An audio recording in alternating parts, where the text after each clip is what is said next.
la Bible dit que ce livre de la loi ne s'éloigne pas de ta bouche, mais dit jour et nuit pour agir avec fidélité, conformément à tout ce qui est écrit.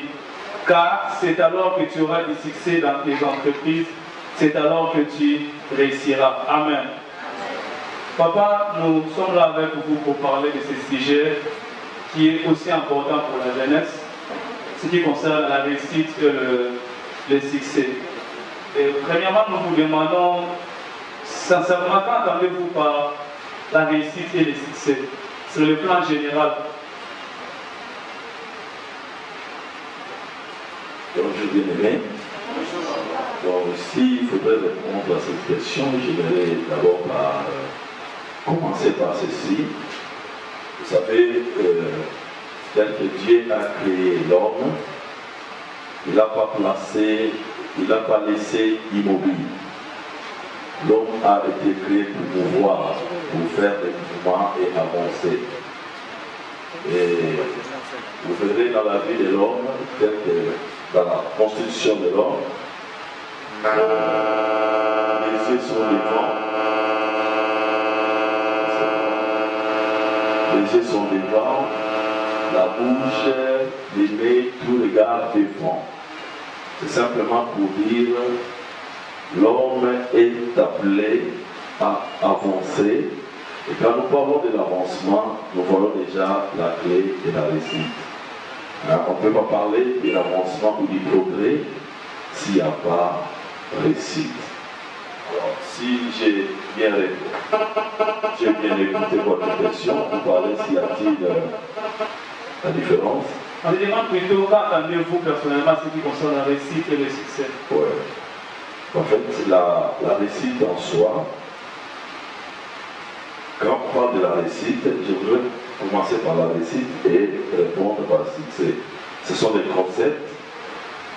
Réussite et succès sont presque les mêmes. Mais il y a une petite différence, je viendrai peut-être dans la deuxième question. Quand on parle de la réussite, selon la définition du dictionnaire, c'est une heureuse issue. Quand on parle d'issue, c'est-à-dire une fin.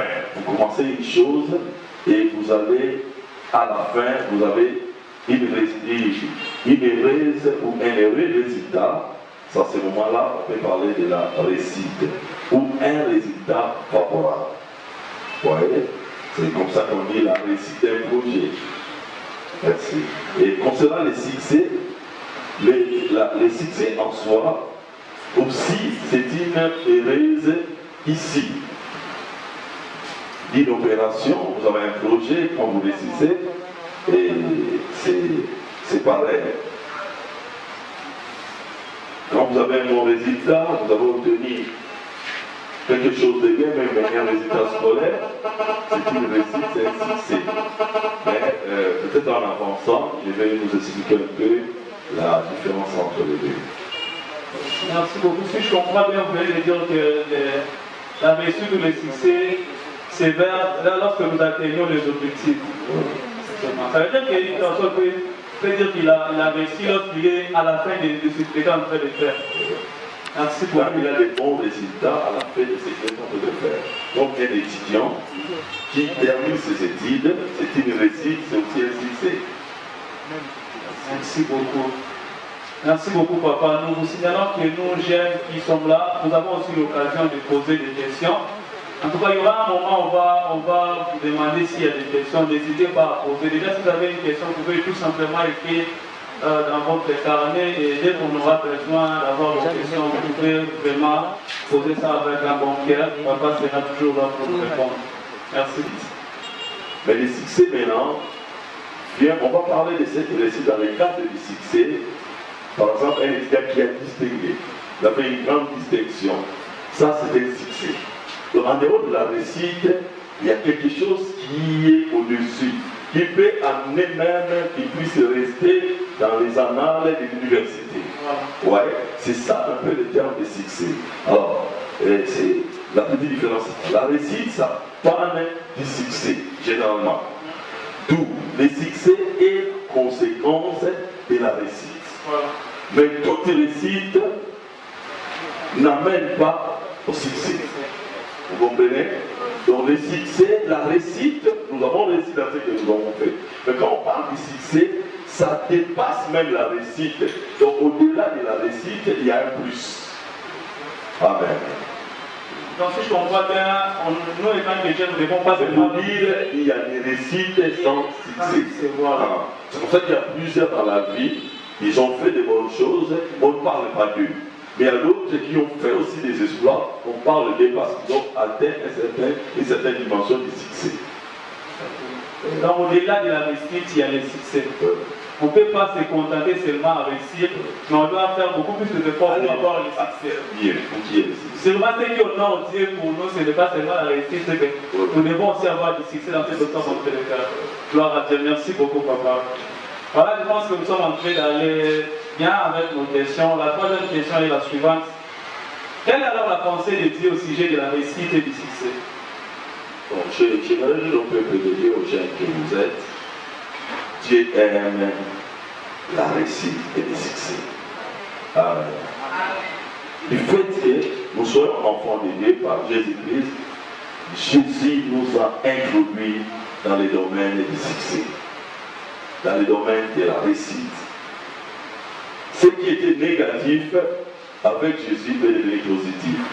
Donc, vous lisez chapitre 14, chapitre 4, plutôt verset 14, vous allez vous rendre compte, il dit ceci, Jésus revêtit de la puissance de l'Esprit retournant en Galilée et sa renommée s'est répandue dans tous les pays d'alentour.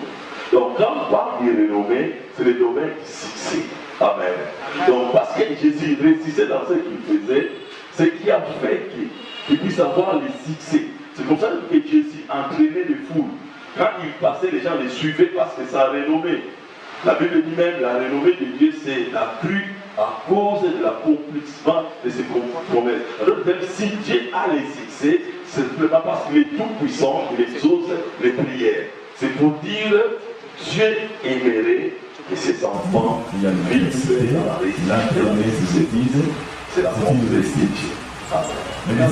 On va rester là pendant quelques secondes. Vous avez fait allusion à la foule qui est en train de suivre le Seigneur. Aujourd'hui, nous voyons qu'il y a beaucoup de stars entre guillemets de ce monde qui sont suivis par des foules. Il y a même des stars qui sont suivis même par les enfants de Dieu. Nous les aimons.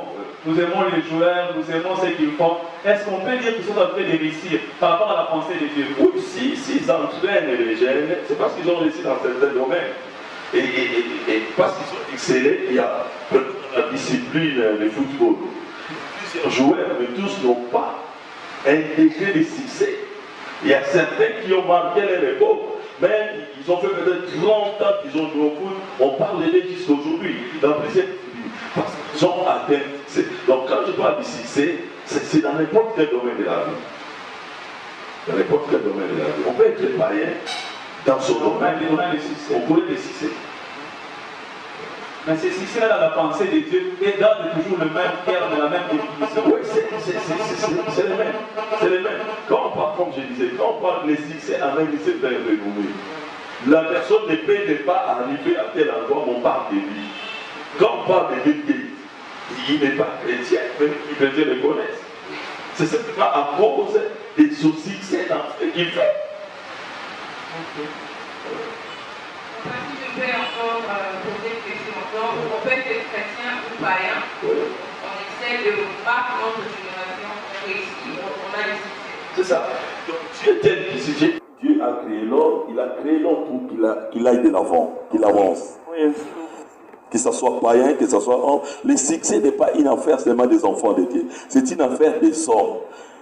Donc nous devons nous poser, si les dans certains domaines, et moi étant qu'enfant de Dieu, ayant l'esprit de Dieu, pourquoi je ne peux pas exceller aussi dans mon domaine? C'est ça la différence. Okay. Ouais. Mais les chemins pour accomplir des fois les succès, ce n'est pas les mêmes. Étant qu'enfant de Dieu, je veux grandir dans les succès, mais je dois utiliser les principes que Jésus a utilisés pour qu'il puisse connaître cette renommée. Jésus aujourd'hui, même ceux qui ne le prient pas, même ceux qui ne l'ont pas accepté, les connaissent. Il n'y a aucun endroit où vous pouvez parler de Jésus où personne ne connaît. On vous dira, le Jésus là dont on parle, même si ce n'est pas chrétien, c'est Jésus là dont on parle qu'on avait crucifié là. C'est Jésus là des Juifs là. Vous voyez? Donc Jésus, c'est une renommée. C'est ce que je peux dire. Merci beaucoup, papa. Nous sommes là. Est-ce que dans l'assemblée, il y a déjà quelqu'un qui a une question? Si vous avez une question, faites-nous signe de la main. Nous allons nous approcher vers vous pour que nous puissions avoir votre question. N'hésitez pas si vous avez une question. Merci à le frère Cléver qui est là. Il a une question. Il y a le micro, s'il vous plaît.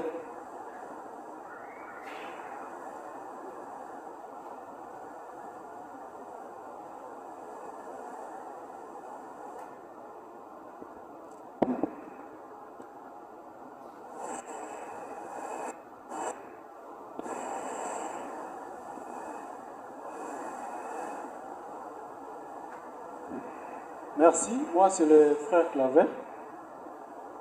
Papa, la question que je vais poser, c'est sur base de ce que vous venez de parler par rapport aux païens et aux chrétiens. Parce que généralement, nous rencontrons des questions que le païen parfois nous pose. Vous qui partez à l'église, regardez votre vie, vous ne ressuscitez presque pas, mais nous ne prions pas, nous ne suivons pas Jésus, mais on excelle quand même à ce qu'on fait. Alors, et votre Jésus et nous, ou notre Satan, qui est-ce que par exemple on peut suivre? Je ne sais pas qu'est-ce que vous pouvez nous dire à ces propos. Bon, c'est ça, je dis quand on vous pose de telles questions, et quelque part les païens ont raison. Parce que la Bible dit, que faites-vous d'extraordinaire? Dieu voudrait que nous soyons excellents dans ce que nous faisons. Ça, je pense que mon frère, c'est une question qui doit te faire réfléchir. Parce que tu as le Saint-Esprit. Dieu a créé le monde par la parole avec la présence du Saint-Esprit. La Bible dit, à la création, la terre était informe et vide. L'Esprit de Dieu mouvait au-dessus des eaux et Dieu a déclaré, il y a des choses. Quand il y a ce Dieu qui appelle à l'existence ce qui n'existait pas, si il y a ce Dieu qui a créé les choses, je pense que nous devons être excellents dans ce que nous faisons. Parce que quand les païens vous posent des questions, vous ne connaissez pas des chrétiens qui excellent dans cette vie ou dans cette ville. Il n'y a pas des enfants dédiés à l'université qui ont excellé sans tricher. Oui, tout est question de temps dans la vie de l'enfant de Dieu. La question simplement quand nous lisons Josué chapitre 1 que nous avons lu, la question est claire. C'est là où il faut se poser la question. On peut se dire enfant de Dieu. Est-ce qu'on est réellement enfant de Dieu? Josué 1,8 dit que ce livre de la loi ne s'éloigne point de sa bouche, de ta bouche. Médite-les jour et nuit. En d'autres termes, tu dois réfléchir sur cela jour et nuit. Vous savez, des gens qui font de grandes choses réfléchissent, pensent sur ce qu'ils veulent faire. Pendant que vous dormez, même quand vous pensez au sommeil, il est en train de réfléchir, de voir comment je peux parvenir à cette affaire. Demandez un peu aux techniciens. Je peux vous donner l'exemple des mécaniciens. Si vous en connaissez, demandez un peu. Un vrai mécanicien, vous pouvez lui donner une voiture. Il arrive, il essaye de démarrer, ça n'arrive pas. Mais quand il rentre chez lui, toute la nuit, il ne va pas dormir. Il fait que penser comment il va résoudre le problème là demain. Et c'est comme ça avec un enfant de Dieu. Quand il réfléchit jour et nuit, selon la pensée de Dieu, tu auras une bonne pensée qui te conduira pour ta destinée, qui te permettra d'avoir le succès. C'est tout à fait normal que les païens, parce que quand les païens ne trouvent pas quelque chose qui vous attire, qui les attire vers eux, ils vont dire ainsi. C'est un défi que toi tu es appelé à relever, à montrer que je suis dans les meilleurs et que vous êtes dans les faux. Et pour cela, comme je disais, médite les jours et nuits pour agir conformément ou fidèlement selon tout ce qui est écrit. Conséquence de cela, car c'est alors que tu auras du succès dans toutes tes entreprises. C'est alors que tu réussiras. Ouais. Dieu a commencé d'abord par dire par réussite, il a parlé du succès. Le succès englobe la réussite. C'est ça le souci de Dieu. Merci beaucoup, papa, pour votre explication. Je voulais poser une question à la place de la foule. Aujourd'hui, nous sommes en face de beaucoup de doctrines qui enseignent que c'est un péché pour les enfants de Dieu de réussir, ou bien c'est un péché d'aller en avant, de se distinguer. Et nous, en tant qu'enfants de Dieu jeunes, nous sommes face à ces doctrines-là. Qu'est-ce que vous nous conseillez?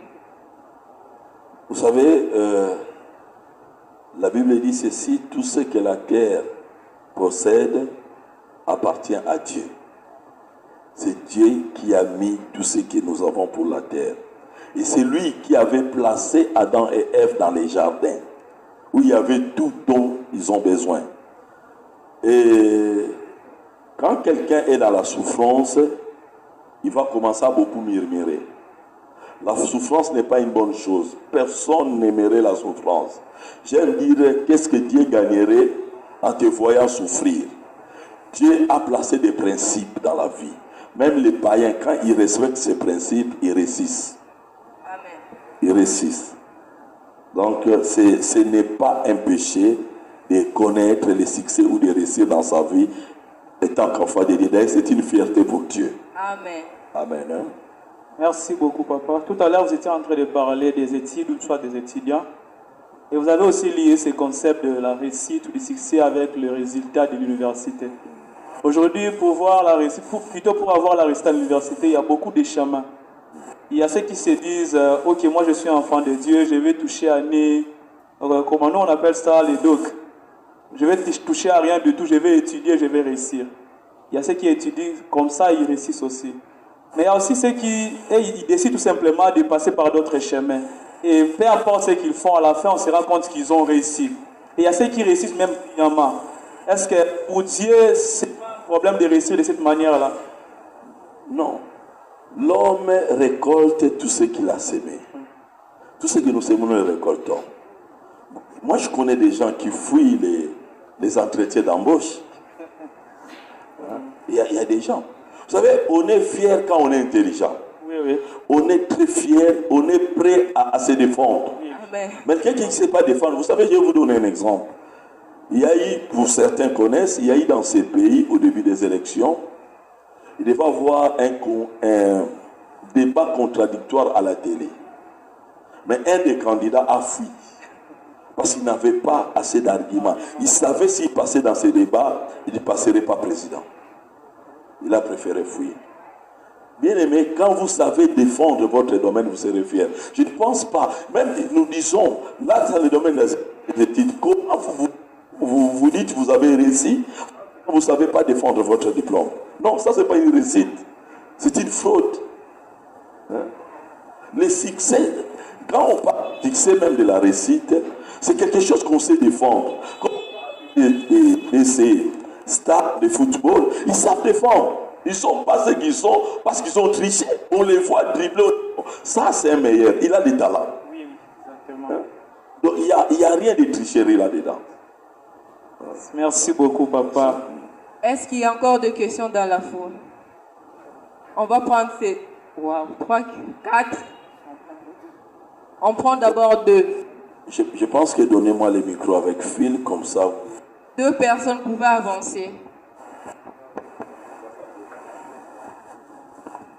2 personnes pouvaient avancer.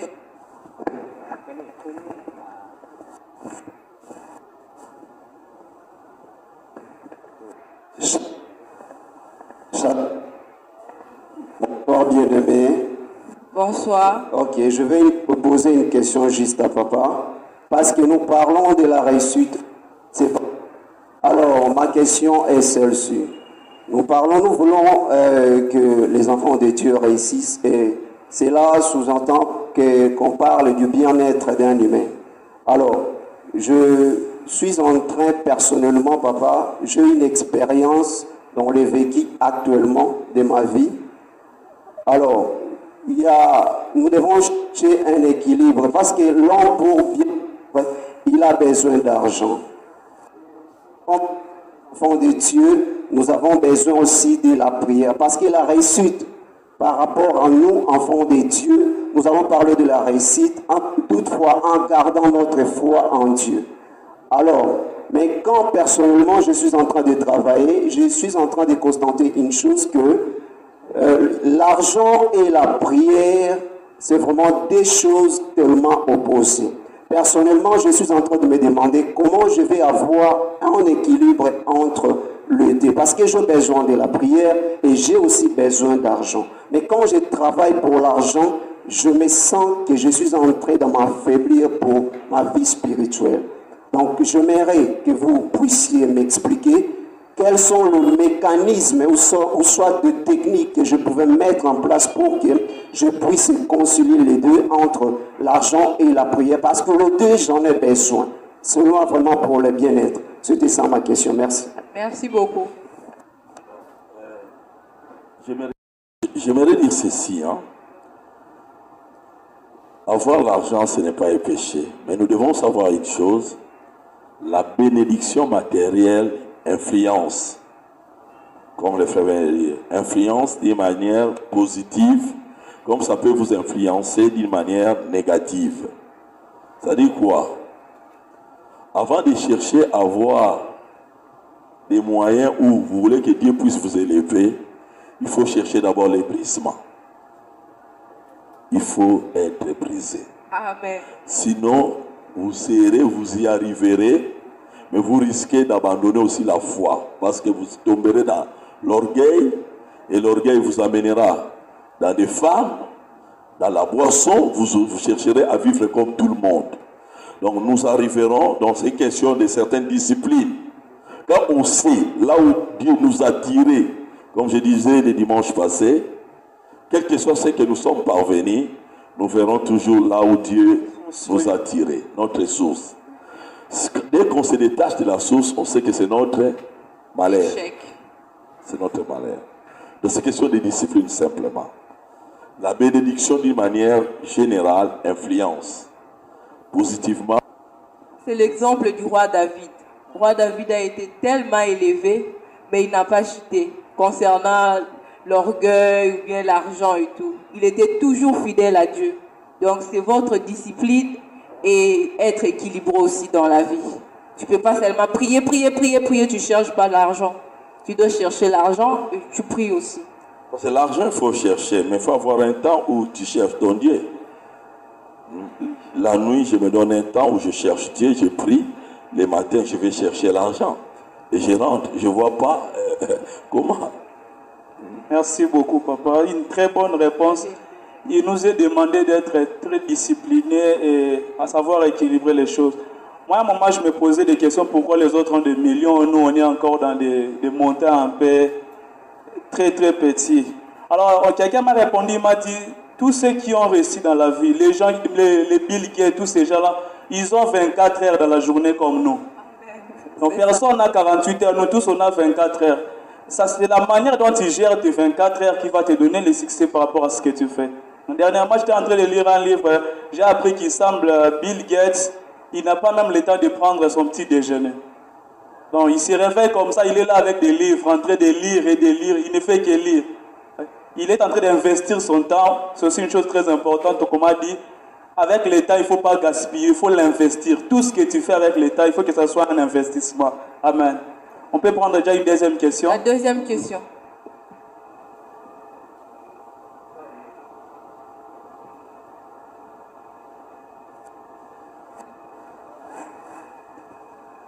Merci beaucoup, papa. Ce sujet vraiment a trait à mon domaine. Je fais l'économie.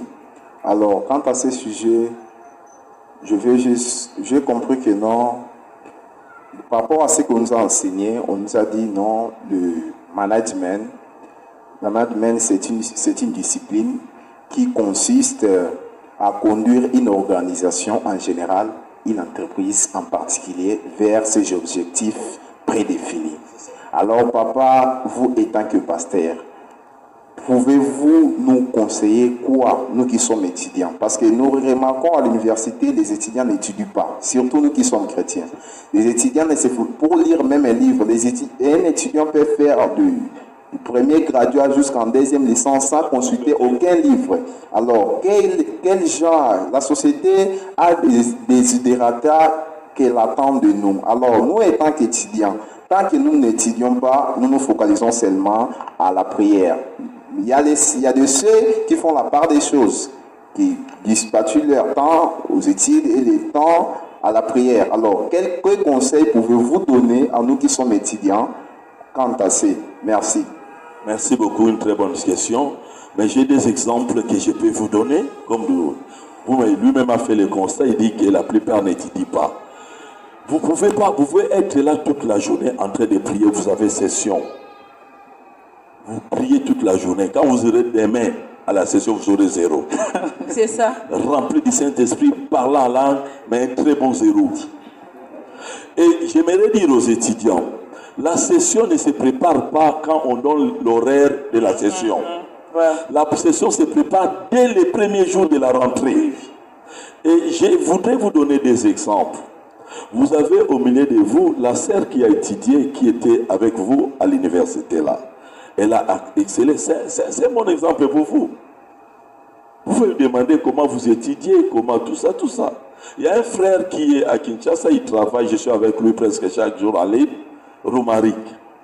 Romaric a été parmi les étudiants de l'église très exemplaires. Il y a les frères Guélor qui est là, les médecins.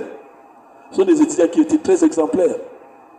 Alors, demandez-les comment vous étiez en train de faire. Parce qu'à la même université là de Kikwit, ils ont étudié là.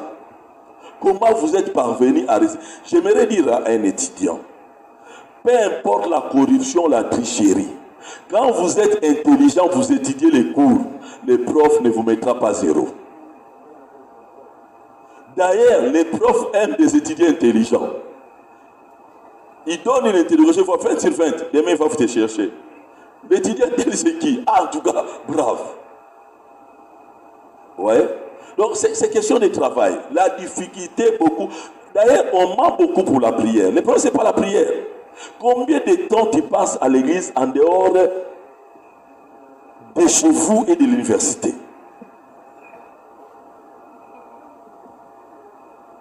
Qui prie à longueur de journée à l'église? Non, on se trompe. Le problème, on ne sait pas gérer notre temps. On a une mauvaise mentalité de pouvoir ne pas mettre nos notes à jour et étudier à jour. Un étudiant qui vise le succès, qui vise la réussite, prépare sa session dès le premier jour. Et quand on est étudiant, on est dans l'auditoire, on cherche les gens qui sont concentrés dans les cours, qui notent bien. On se fait ami à ces gens-là. Dès que je suis en retard, je récupère ces notes, je complète et je fais mes résumés. Je lis. Un peu de sommeil. La Bible dit quoi? La pauvreté vous surprendra. La pauvreté va te surprendre. L'échec. Quand on dort beaucoup, toi tu es étudiant, tu dors beaucoup. Vous savez, même Dieu pour se reposer, il avait travaillé. Il n'y a pas de repos et sous longtemps que tu n'as pas encore travaillé. Tu n'as pas encore réussi. Tu dors plus que même tes parents. Alors qu'ils ont déjà fini leurs études et tout et tout. Donc des fois même on doit te réveiller pour aller à l'université. Déjà avec des signes pareils, en tout cas, permettez-moi de dire, le succès commence à te fuir. J'ai demandé, vous pouvez vérifier cela, la fille de papa Norbert, que vous connaissez, Eta Sadisana, était la mère à l'école, mais elle a connu des problèmes spirituels. C'est comme ça qu'elle étudie à Kinshasa. Souria. Cet enfant-là, déjà aux humanités, en première, à part des premières CO là. Deuxième, troisième, quatrième. Elle faisait de très bons points, 90% au-delà, à Sadi. Alors je l'ai appelée à la maison, afin qu'elle puisse s'entretenir un peu avec mes enfants, comment elle prépare ses cours, qu'est-ce qu'elle fait. Et ce qu'elle m'a dit, ça m'a impressionné. À son âge là. Et si elle continue avec ces disciplines, ça ne m'étonne pas. Je sais qu'elle aura que le succès dans sa vie. Parce que ce sont des principes qu'on établit. Et c'est une discipline. Et dès qu'elle vient du cours, ça dit, vous savez, donc, dès qu'elle arrive à la maison, par exemple, à 16h30, la première chose, elle dort. Dès qu'elle vient du cours, elle dort. Elle se réveille vers les 19h, elle mange, elle se réveille, elle se mange, elle se lave, elle prend ses notes, commence maintenant à étudier. De 20h, des fois jusqu'à 2h du matin. Mais toi, tu es à l'université, tu ne fais même pas ça. Bon, quand on dit qu'elle a 90%, ça va te tourner comment? Quand il y a un terreau, demain, ça va échouer. J'ai dit, c'est tu as fait normal. J'ai dit à mes filles, à mes enfants, vous voyez, ça ne tombe pas du ciel. Merci beaucoup, pasteur. Vous avez raison, ça ne tombe pas du ciel. Moi, je me souviens encore quand j'étais étudiant, à chaque fois que j'avais passé des classes, je commençais à préparer l'année prochaine pendant les vacances. Je cherchais les notes de l'année prochaine pendant les vacances. Je cherchais les questionnaires de l'année prochaine pendant les vacances. Je les classais, j'ordonnais. Je savais que je vais commencer à lire tel cours, quand je finis tel cours, quand je finis tel cours. C'est comme si j'étais déjà à la longueur d'avance. Et aussi l'objectivité. Qu'est-ce que tu t'attends chaque classe quand tu passes? Moi, j'étais une fille à laquelle je me disais, je pense la première session avec distinction, peut-être 70%, je dis l'année prochaine 75%. Je viens à la prière, je prie Dieu. Seigneur, moi je vais 75 cette année. Devant mes notes, quand j'étudie, je déclare, je dis, moi cette année, j'ai besoin de 75. Et je travaille par rapport à ça. J'étais objective, je m'attendais à 75. Si je faillis, je prends 72 pour ça. Je reporte ça pour l'année qui suit. L'objectivité. Étudiants, élèves, nous ne sommes pas objectifs. Il y a encore d'autres étudiants, nous avons 50% dans les cas. Nous avons camar dans les classes. Ce n'est pas le succès. Le succès, le papa est venu. Le papa nous a dit le succès, c'est cette différence-là. Où tu es parmi les 1000, mais tu te distingues. C'est ça le succès. Et nous, en tant que jeunes de la borne enfants de Dieu, nous sommes appelés à impacter dans ça. Nous sommes appelés à impacter parce que nous avons notre Dieu qui nous soutient et nous sommes dans la maison de faveur. Amen. Merci beaucoup. Merci beaucoup. On va ouvrir une petite parenthèse parce que la sœur Lina qui est en train de parler. Sœur Lina, vous êtes actuellement assistante à l'université. Oui. Je rappelle qu'elle est très, très belle, très jolie. Merci. Et vous avez fait de très bons résultats. Merci. En tout cas, je me demande avec, étant que fille, qu'est-ce qui a fait en sorte que vous puissiez réussir aussi, je dirais, facilement à l'université, avec toute la pression qu'il y a? Comment vous avez fait? Merci beaucoup pour la question. Premièrement, dans notre famille, il y a plus de filles que de garçons. Nous sommes 12. La première maman en avait combien? 6 enfants. 3 garçons et 3 filles. Chez nous, nous sommes 3 filles. La deuxième maman. Et ce qui fait que notre papa nous a éduqués tous comme les garçons. Pas de distinction entre garçons et filles. Vous faites les mêmes tâches. Il n'y a pas de tâches de filles, il n'y a pas de tâches de garçons. Ce qui a fait que même dans les écoles, il nous a mis dans les écoles mixtes. Depuis le maternel, moi j'étudiais dans les écoles mixtes, primaire mixte, humanitaire mixte, je suis venue à l'université mixte, j'avais pas de complexe de genre, oh garçon et tout, non, j'avais pas ces complexes-là de genre. Et ce que je voulais, c'est me distinguer parmi les garçons. C'est ce que j'ai toujours aimé. Même quand j'étais au collège, ça dit ça là, c'est ce qui faisait ma fierté. Quand un garçon est devant moi, je n'accepte pas ça. Je devais être toujours premier de la classe et la fille. Premier de l'école, une fille. C'est ce qui faisait ma joie. Et je suis venue comme ça jusqu'à l'université de Kikwit. Je travaillais avec ces objectifs-là. Je me disais, je dois continuer à exceller. Parce que moi, je me disais toujours que je devais être professeur d'université depuis l'enfance. Je disais que je devais être professeur d'université. Quand je commençais en G1, j'avais déjà cette optique-là. Professeur. Et quand je finis, je me suis distinguée. Une grande distinction. Et c'est qu'il a fallu que je sois retenue comme assistante. Parce que tous mes professeurs ne pouvaient pas refuser. Ils m'ont enseigné et ils savaient comment j'ai distingué. Amen, amen. Je vous encourage aussi les jeunes, les sœurs. Vous n'êtes pas petits, vous n'êtes pas faibles. Amen. Amen. D'accord. Merci beaucoup.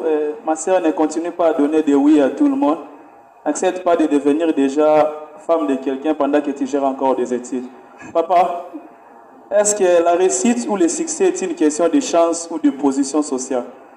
Par exemple, déjà le fils de Tshisekedi, il a déjà une position sociale. Est-ce qu'on peut déjà prétendre dire qu'il est en train de réussir sa vie? Bon, je vais dire non. Non. Vous savez, tous quand nous naissons sur la terre, nous naissons de la même manière. Comme vous venez de dire, chacun a 24 heures. Aucune personne dans le monde est venue avec l'argent. Aucune personne est venue dans le monde avec les habits. Amen. Aucune personne sort dans ce monde avec l'argent. Aucune personne partira avec les habits, même si on vous habille. Amen. Amen. Ces habits-là vont pourrir là, quand on vous enterre avec ça. Alors, tous nous naissons de la même manière. Mais ce qui est vrai, il y a certaines personnes qui naissent dans des familles où il y a un plus. C'est cela. Mais j'aimerais dire, je dis ça souvent ici à l'église, la pauvreté n'est pas héréditaire. Si toi tu es né dans une famille où il n'y a rien, toi dis-toi, c'est moi qui vais commencer. Amen. Amen. C'est comme ça. Maintenant on te dit que, non, si les autres, vous savez, il y a des gens aujourd'hui dans ce monde qui sont sortis de nulle part, qui ont fait un nom. Et qui sont maintenant au pied même d'égalité que ces gens-là qui avaient un pas d'avance à cause des avoirs de leur famille. Et généralement, surtout en Afrique, les gens qui héritent finissent par gaspiller ce qu'ils ont reçu. Mais ceux qui sortent derrière là, ils montent. Donc Dieu n'est pas injuste. Vous comprenez? Dieu est juste. Que vous naissiez dans une famille pauvre, que vous naissiez dans une famille riche, Dieu est juste. Si tu es né dans une famille pauvre, tu me dis ça peut commencer par moi. Moi, je coupe le cycle là de la pauvreté. Je commence moi à travailler pour que nous sortions de cette pauvreté. Amen. C'est comme ça. Dieu ne dit pas où les morts selon les principes du monde. Quand vous êtes pauvre, vous commencez à travailler. Il dit non, vous, comme vous êtes pauvre, vous n'allez pas gagner. Non. Nous tous, nous avons le même potentiel. C'est question de découvrir dans quel domaine Dieu nous a appelés et nous travaillons là-dessus. Nous allons réussir. Merci beaucoup, papa. Nous passons à la question suivante. Y a-t-il une démarche spécifique pour atteindre le succès ou la réussite? Vous dites? Y a-t-il une démarche spécifique pour atteindre le succès ou la réussite? La démarche? Mais il faut ça pour réussir. Bon, en fait, pour réussir dans la vie, comme je disais, il faut une certaine discipline, il faut des objectifs. Vous devez être discipliné dans ce que vous voulez faire. Un coureur qui fait gagner les prix, il ne doit pas se permettre de tout manger. Il mange les piments des autres, il ne s'entraîne pas, il dort beaucoup, et puis il s'attend à être champion. Non. Quand vous demandez, des fois, lisez les films, ils vous diront. Ils vous diront. Le succès ne vient pas par hasard, c'est un fruit du travail. C'est ainsi que la Bible dit, tout travail procure et l'abondance. Ah. Donc dans ce que tu fais, si tu travailles, tu vas réussir. Tu vas réussir.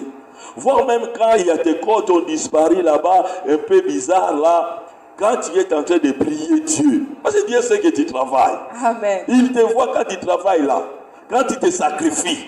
La nuit, alors que les gens dorment, toi tu es là en train de lire, de bouquiner jusqu'à 5 h du matin. Et maintenant vous avez bien travaillé, on dit que vous avez échoué. Donc quand je prie Dieu, et de Dieu juste qui me voit, il va faire quelque chose. il va faire quelque chose. La difficulté, nous ne voulons pas travailler. C'est ça la difficulté que nous avons. Merci beaucoup. Vous avez dit que nous devons travailler. Quelque chose. Être discipliné. Être discipliné. Alors, en regardant ces mots ou bien cette phrase, quelles sont les exigences, plutôt les exigences de la réussite? C'est-à-dire, qu'est-ce que nous devons faire maintenant en tant que chrétiens pour réussir et ce qu'on ne doit pas faire? Oui, oui. Donc, pour réussir, comme je venais de dire, il faut les exigences de la réussite, d'abord un esprit de sacrifice. Quand je parle de la réussite ou du succès, je ne vois pas seulement les domaines des études. C'est dans tous les domaines. Discipline-toi. Toi, tu as un capital de 20 000 francs. Tu te permets par la semaine de manger 5 000 francs. Tu vas avancer comment? Dès le départ, tu dois te sacrifier. Parce que j'ai des objectifs. Et si tu ne manges pas une seule journée ou 2 journées, tu vas mourir. Non. Mais tu peux faire même des lits tels que mon fonds, comme j'ai un capital de 50 000 francs, je voudrais jusqu'à la fin de l'année avoir 300 000 francs. En tout cas, comme par jour, quand je mange, mais c'est 5 000. Par semaine, je vais faire un effort de ne pas manger 2 jours. Mais je sais quand je réussirai, je peux me permettre de manger tout comme je veux. Mais je n'ai pas encore réussi, je mange comme quelqu'un qui a réussi. Mais je n'irai pas loin. Les exigences, c'est ça, les sacrifices. Je suis en ville pour que je monte chez moi avec mon capital qui est de 50 000, je fais les pieds. Je ne prends pas la moto, je monte à pied. Mais je descends à pied. Vous savez, ce que j'aime à Kikwit, hein, c'est différent de Kinshasa. À Kinshasa, quand tu marches à pied, les gens dans des bus, dans des taxis, ils passent, on l'a vu, ils partent au plus là à pied. Tout le monde qui a un niveau à victoire. Mais ici, moi, je laisse ma voiture, je descends à pied. Des fois, je laisse ça même ici à l'église. Je vais en ville à pied. Tout dépend des objectifs que tu as. Il y a des sacrifices que tu dois faire. La discipline. Quand tu as un objectif, tu sais que dans chaque domaine, il y a des choses que tu dois mettre de côté. Il y a des choses que tu dois mettre de côté. Il y a des choses que tu dois privilégier dans chaque domaine. Et quand vous travaillez ainsi, vous aurez du succès. Même dans ton domaine, j'aimerais dire à ceux qui travaillent, les salaires, quand vous travaillez pour quelqu'un, les salaires n'enrichissent pas quelqu'un. Et ça, j'aimerais profiter par dire à tout le monde, à tous ceux qui sont là, le Seigneur nous a enseigné. Personnellement, moi, je vous en avais parlé. Au mois de février, nous avons déménagé pour aménager ce Kinkester, une belle parcelle où nous avons investi. Nous avons arrangé la parcelle, la maison et tout et tout. 5 mois après, on vient nous informer que la maison a été vendue. Et c'était un choc. Parce que j'avais un voyage en vie, il faut chercher la maison le plus tôt possible et arranger encore et tout et tout. Des maisons telles que nous nous aimons, il n'y en a pas trop à Kikwit, c'est compliqué pour en trouver. Mais à l'espace d'une semaine, Dieu nous a fait grâce, nous avons trouvé. Et nous avons investi là et tout. Mais c'était un choc pour moi. J'ai fait même une baisse de tension. Et j'ai prié le Seigneur, j'ai dit, Seigneur, pourquoi cette histoire? Pourquoi? Le Seigneur m'a parlé de ce que je voudrais vous parler. Dans cette ville, le Seigneur m'a fait voir. Il dit, vous êtes distrait. Regardez bien dans cette ville. Il me pose la question, celui qui a acheté cette parcelle, la parcelle en question fait quoi? J'ai dit, il est commerçant. Il me montre une parcelle, il dit, Regarde tel parcelle, c'est pour qui? Je dis, bon, c'est un commerçant.